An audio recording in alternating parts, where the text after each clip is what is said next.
May pakialam siya sa binata. Pero ako talagang nauubos na. Do I Kaya like naman binata ko na lang ang apo ko paalis. Akala ko nga may pagtingin siya sa'yo. Abay, sobrang Do lambing I eh. like Pero ganyan pala ang totoo niyang kulang. Napansin kong lalong umiingay sa malaking bahay. Halo-halo ang mga tunog na Do I nagmumula like ito. Mama? Sa umpisa ay puro kasiyahan lang. Nasaktan ni Carlo ang apo natin. Sakit pala sa puso kapag ganun. Do I like Mama? Parang pinaasa lang ito ng mga pangyayari eh. Halika na, gagawa na rin kita. Ay, sige na. Para kumalma Do kalma I ako. like Nakakainit ang ulo to si Carlo. Ito si Marlo galing sa labas. May dalang chismis at puno ng pag-aalala ang matanda. At ang mas nakakaalarma dito, meron siyang dugo sa kanyang balikat.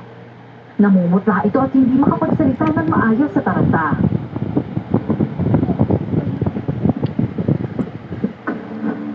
Ay, naku, nagkakagulo na. Ako! Ay, naku naman. Tara, sunduin natin. Si Ma'am Esther, wala na ang kahit anong bakas ng kalungkutan. Miss Iha, Oh, what's ano bang that? ang dahil What sa is na? gone?